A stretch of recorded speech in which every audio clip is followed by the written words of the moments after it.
네, 상류따 니까야입니다. 2번 상류따 19번 우따라경입니다. 라자가하에서 설해짐 한곁에 선 신의 아들 우따라는 세존의 곁에서 이런 개성을 말했다. 수명은 짧고 삶은 이끌린다. 늙음에 이끌린 자에게 피난처는 없다. 죽음에 대한 이런 두려움을 보는 자는 행복을 가져오는 것인 공덕을 지어야 한다. 수명은 짧고 삶은 이끌린다. 늙음에 이끌린 자에게 피난처는 없다. 죽음에 대한 이런 두려움을 보는 자, 평화를 바라는 자는 세상의 미끼를 버려야 한다. 네, 우따라경, 신의 아들 우따라. 우따라라는 이름을 가진 신이죠. 일단 부처님에게 와서 이렇게 개성을 읊어요. 수명은 짧고 삶은 이끌린다. 늙음에 이끌린 자에게 피난처는 없다. 죽음에 대한 이런 두려움을 보는 자, 이렇게 말하거든요. 그러니 이제 이 우따라라는 신이 욕계의 신인지 뭐 색계 무색계 높은 하늘의 신인지 모르지만 욕계의 신만 해도 인간의 수명하고는 뭐 그저 제일 낮은 신도 하루가 인간의 50년 뭐 이렇게 되는 판에 얼마나 긴 수명 오래 사나요. 그런데 그 신이 부처님한테 와가지고 수명은 짧아요. 인간에 비하면 이렇게 오래 산다 라고 할 그 신의 입장에서도 수명이라는 것은 짧다. 인간으로 보면 쳐다보기도 힘든 그 오랜 삶을 사는 신도 그들의 입장에서는 결국은 늙어가는 거죠. 뭐 인간들도 그렇죠. 요즘 뭐 한국 사회에도 반려견, 반려묘 이래서 그 반려동물들과 함께 사는 일이 뭐 보편화되어 있잖아요. 그럴 때 굉장히 위험한 일이 뭔가요? 특히 이제 아이들이 태어날 때부터 반려견과 이렇게 이제 함께 사는데 개들의 수명이 진짜 인간처럼 100년 안팎을 산다 이러면 참 문제가 없을 거예요.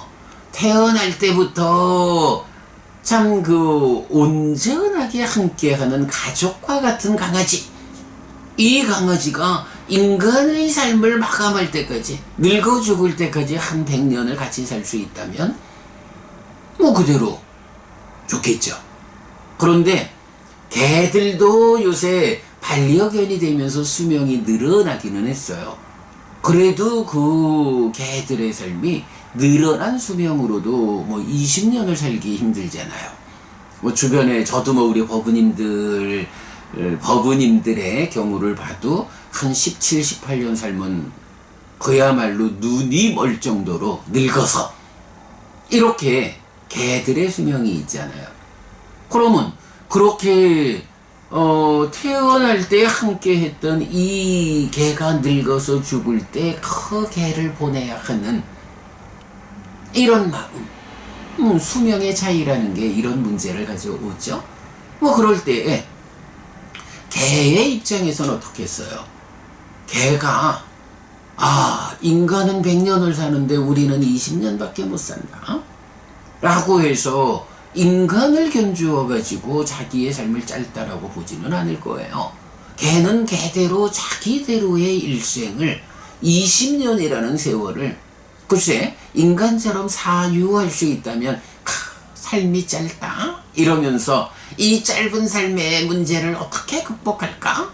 뭐 이렇게 접근할 수 있다면 공부를 통해 가지고 삶을 향상할 수 있겠지만 뭐 개들은 또 사실 그런 생각까지를 하지는 못하는 것으로 부처님 설명에 의하면 그저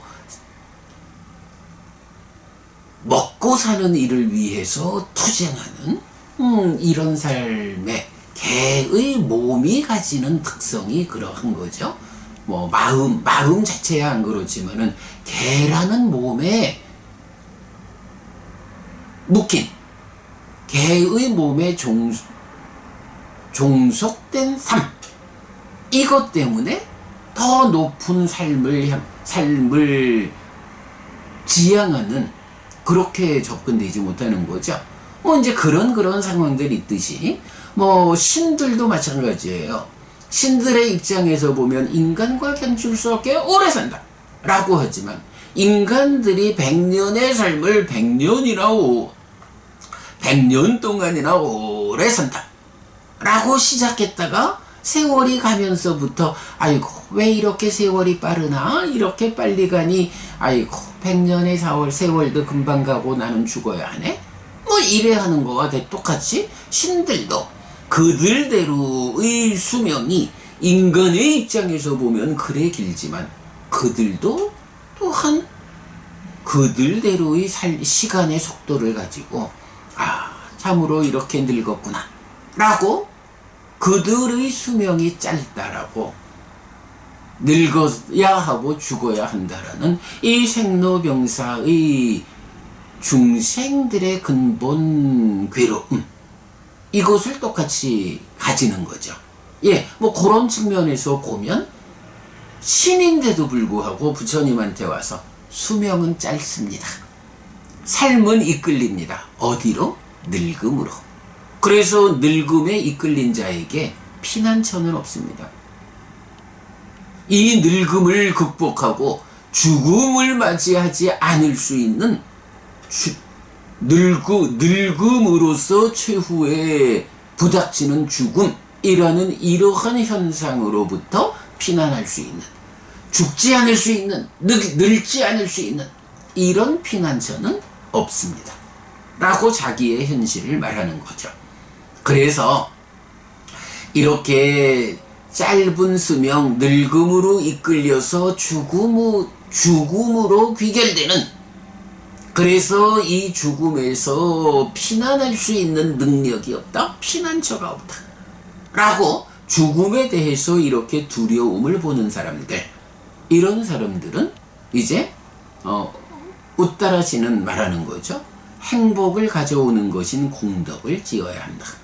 그래, 이렇게 수명이 짧고 늙음으로 이끌려서 결국 죽어야 하고 그 죽음으로부터의 피난처는 없으니 죽어야 한다면, 그래서 또 태어나야 한다면 내가 지금 해야 하는 일은 무엇인가? 그래, 이렇게 한평생 살다가 죽으면 몸이 무너져 죽은 뒤에는 더 좋은 곳에 태어나야겠다.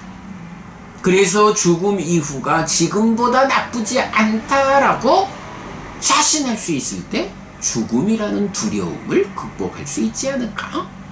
이렇게 말하는 것이 행복을 가져오는 것인 공덕을 지어야 한다.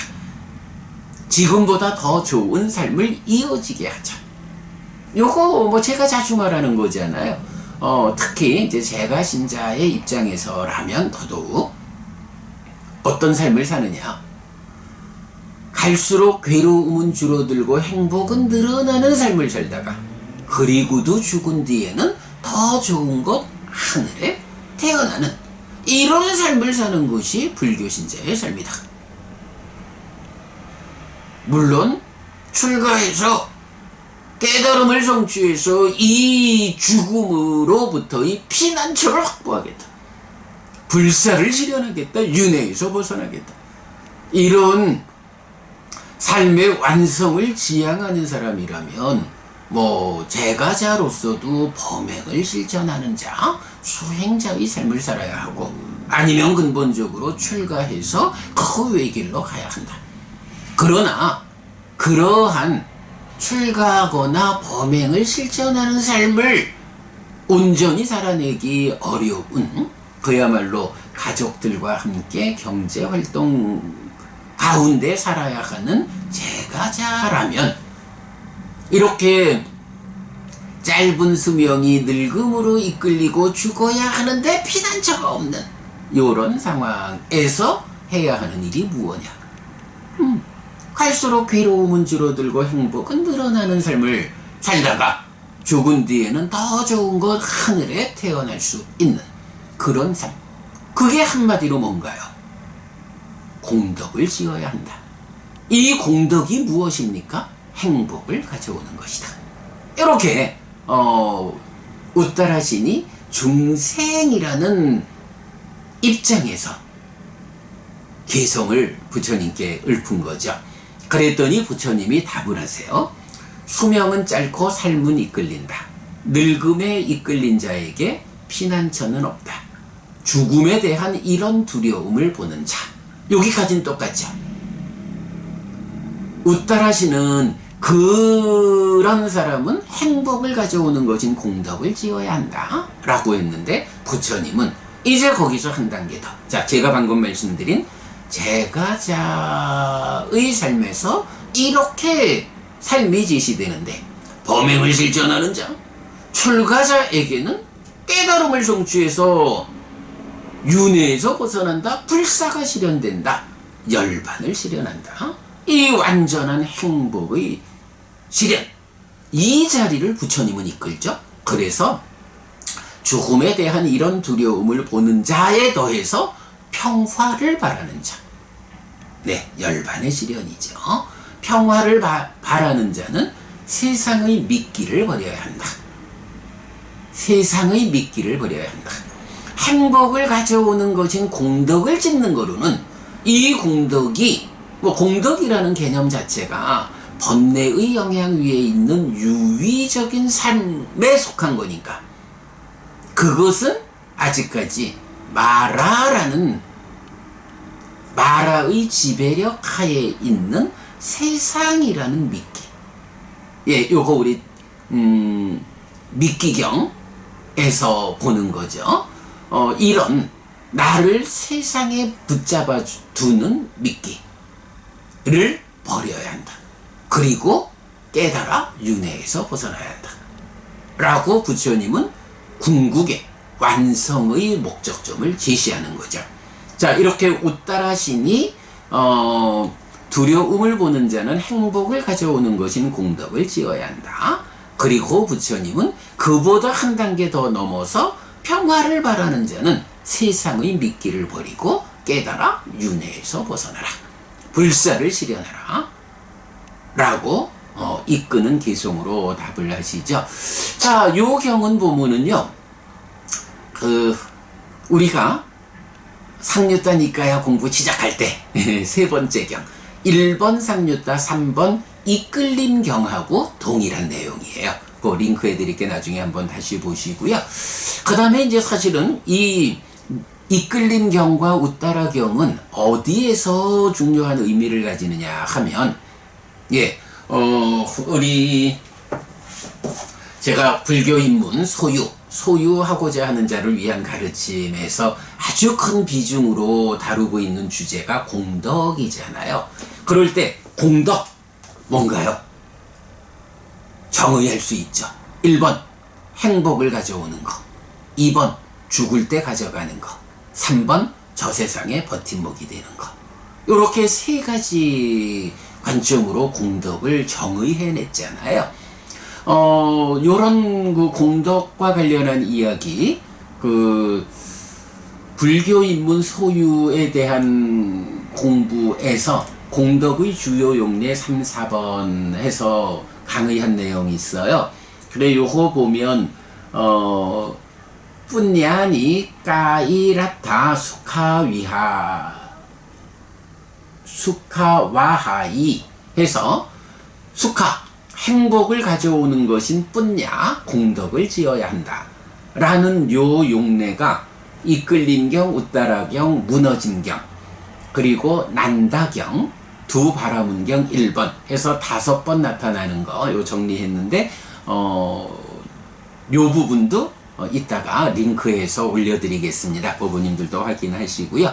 자, 어쨌든 우따라경은 이렇게 중생의 입장에서 우따라신이 공덕을 지어야 합니다. 죽음이 두려운 자 공덕을 지어서 극복해야 합니다. 이렇게 말할 때 부처님, 그 죽음에 대한 두려움에 이어서 평화를 바라는 자는 세상의 미끼를 버리고 깨달아 윤회에서 벗어나야 한다. 소유의 삶, 존재의 삶에 이어서 해탈된 삶의 시작이라는 이 완성으로 나아가야 한다 라고 답을 주시는 그 내용이 있고, 공덕에 대한 세 가지 측면의 정의, 행복을 가져오는 것이라는 요 용례를 보여주고 있다라는 걸로 마무리하도록 하겠습니다. 네, 여러분, 오늘도 부처님의 언어로 부처님의 가르침을 독송하면서 하루를 잘 시작했습니다. 잘 시작한 오늘 하루 여러분 내내 편안하시고 이익과 행복을 쌓는 시간 되시기 바랍니다. 함께 해주셔서 고맙습니다. 여러분 행복하십시오.